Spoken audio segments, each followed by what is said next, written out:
Muy buenas tardes. Bienvenido a su programa La Opinión de la UNE, donde cada semana le tratamos un tema de interés para todos ustedes. La Opinión de la UNE es un programa de la Unión Nacional de Empresarios, conducido por el ingeniero Héctor Cuevas y quien les habla, doctor Wilfredo Ubrí. Buenas tardes, ingeniero. ¿Cómo está usted? Buenas tardes, doctor. Buenas tardes, amables televidentes.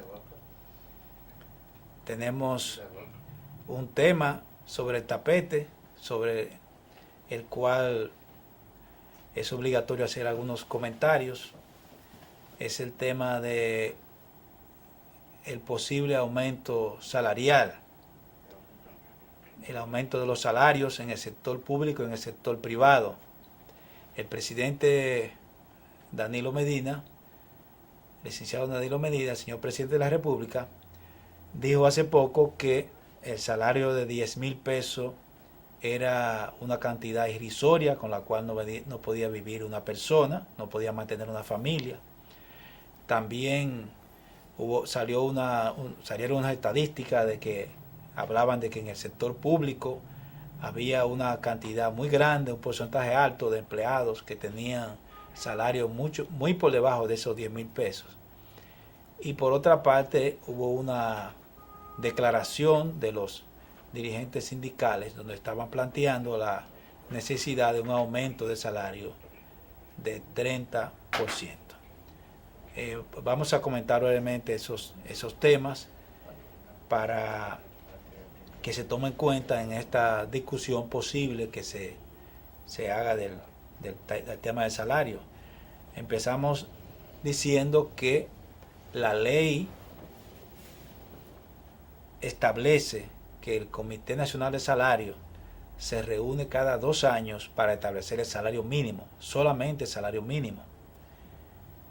El Comité Nacional de Salario se reunió el año pasado y se aumentó el salario mínimo en un 14%. Eso fue a mediados del pasado año 2013. De manera que si vamos a seguir lo que establece la ley en términos puramente legales, tendríamos que hablar del próximo año 2015 para el aumento del salario mínimo. Siempre hay excepciones, no podemos asegurar que sea así, pero en términos estrictamente legales ese es el periodo, cada 2 años. El monto del aumento es algo también discutible.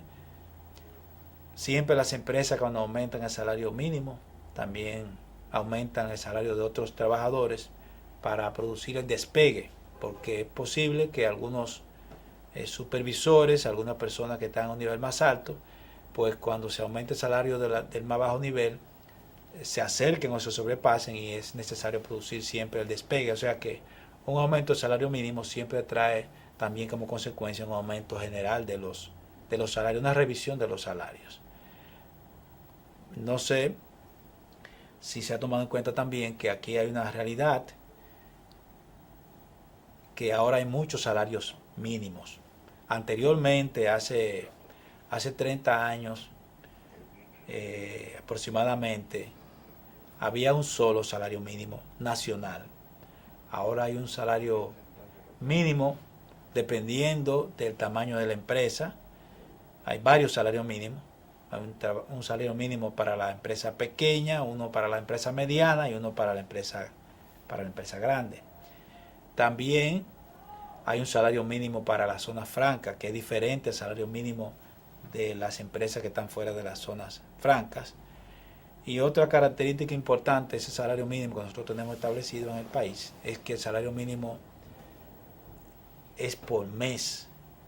Y en realidad debería aprovecharse en esta oportunidad para establecer un salario mínimo por hora, porque es posible que una persona trabaje solo unas horas al día o unas horas a la semana y entonces se hace más complejo establecer cuánto se le va a pagar si el salario mínimo solamente está establecido por mes. Debería haber un salario mínimo por hora, como hay en otros países, porque eso da una cierta flexibilidad para, digamos, que estudiantes, gente que tiene otras obligaciones, que trabaje solamente parte del tiempo.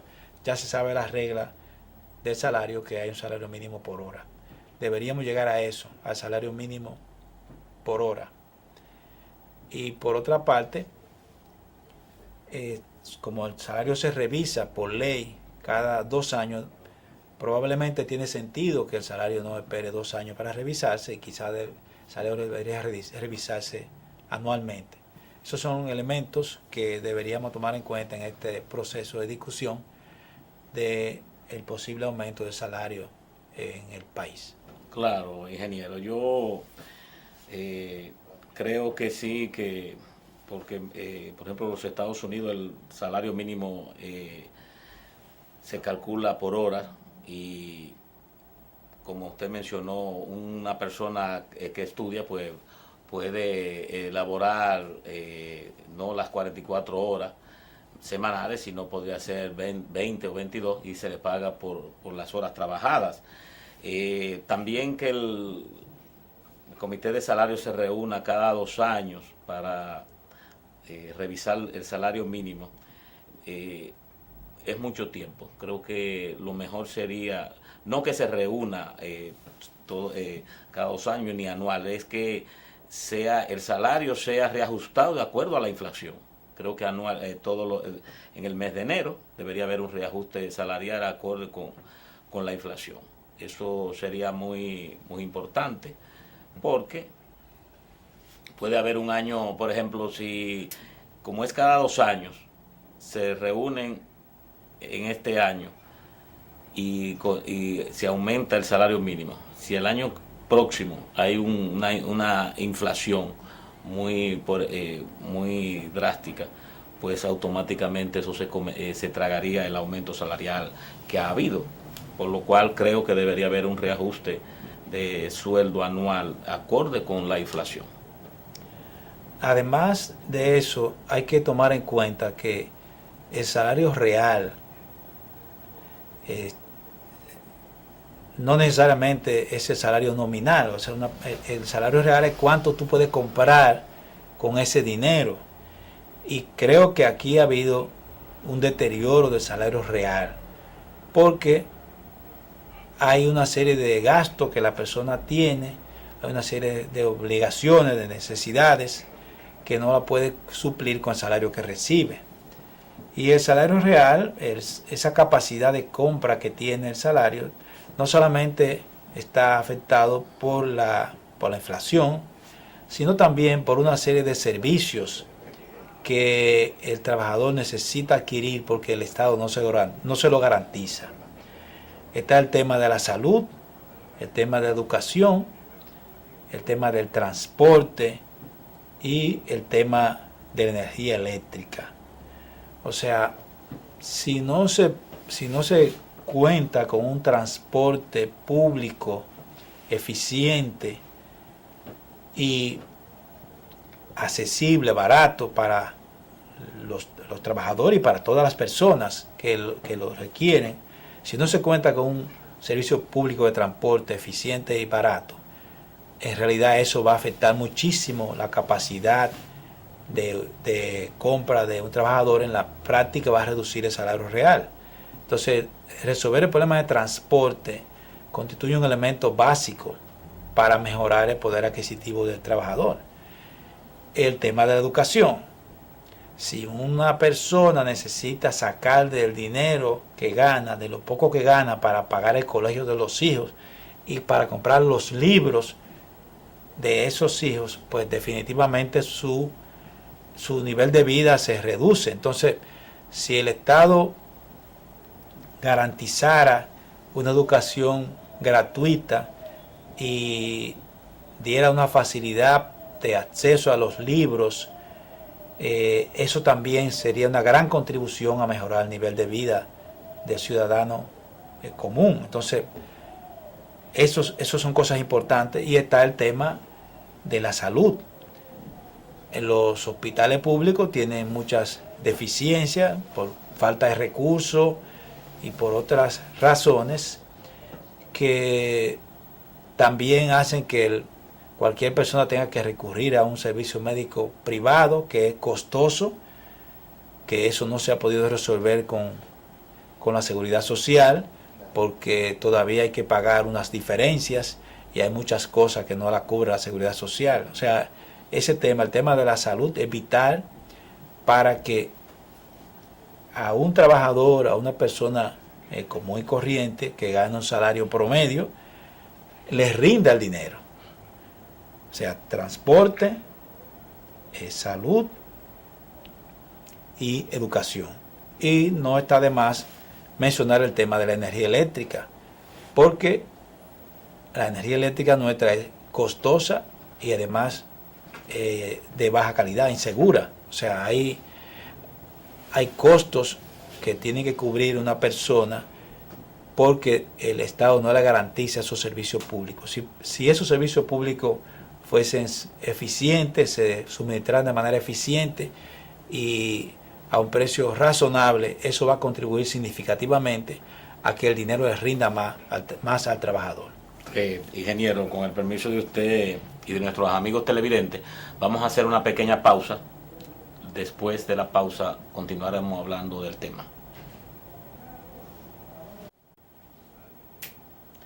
Continuando con nuestro tema, lo que usted acaba de decir, ingeniero, sobre el salario, nosotros, el trabajador tiene un alto costo que pagar, por ejemplo, con el transporte. Hay trabajadores que para llegar a su lugar de trabajo deben a veces tomar 2 y 3 vehículos, y eso le aumenta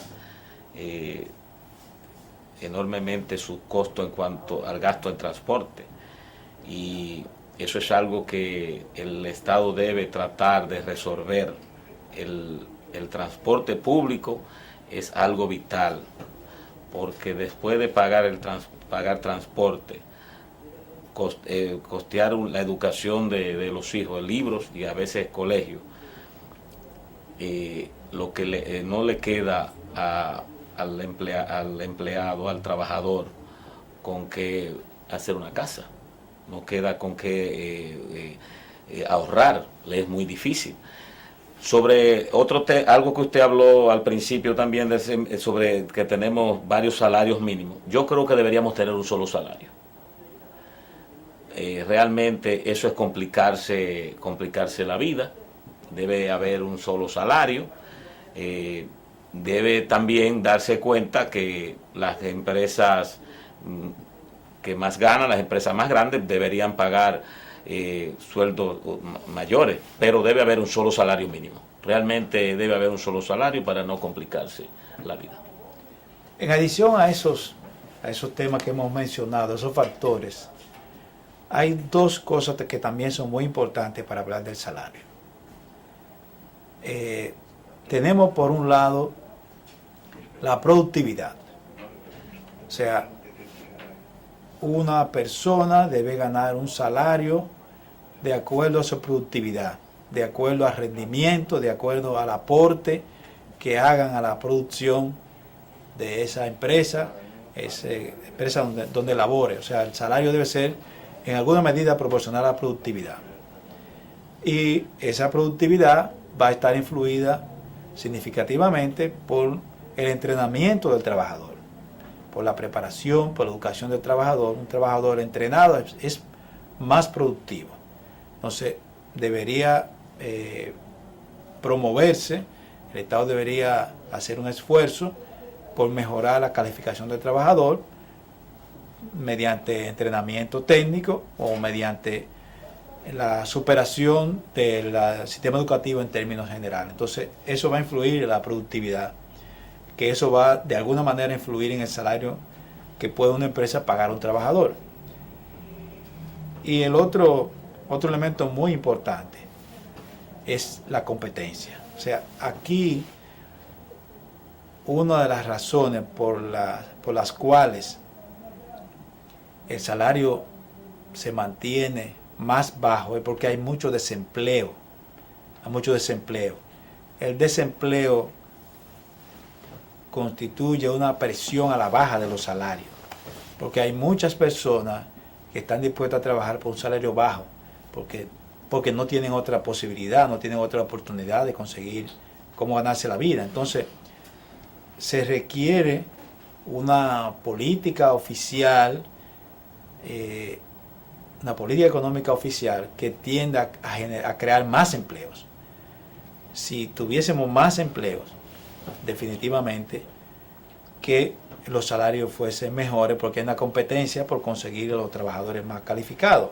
Pero ahora mismo nosotros tenemos un nivel muy alto de desempleo y eso presiona en alguna medida el salario hacia la baja. O sea que una política oficial tendiente a crear mayor cantidad de empleos en el país va a contribuir en gran medida a que los salarios sean mejores, porque una persona empleada es una persona que se comporta diferente a una persona desempleada. Entonces, eso está relacionado. Por eso hay que tener cuidado a la hora de hacer un aumento de salario, de que ese aumento de salario no cree más desempleo.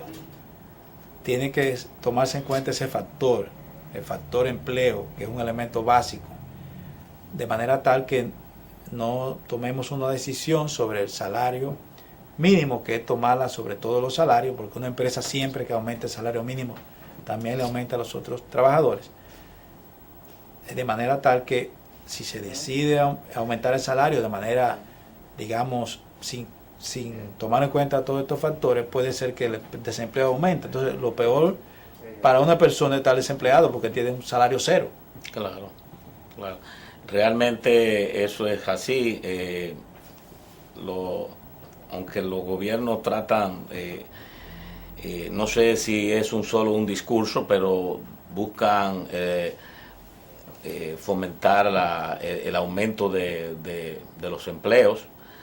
Realmente el desempleo en nuestro país es muy grande y prácticamente lo vemos en la ciudad, donde hay una gran cantidad de personas debajo de en las esquinas donde están los semáforos, porque realmente no están empleados. Y cuando a veces existe un aumento de salario desproporcionado, varias empresas lo que hacen es retirar a algunos empleados y en vez de beneficiar al país, lo que hace es que le crea más problemas.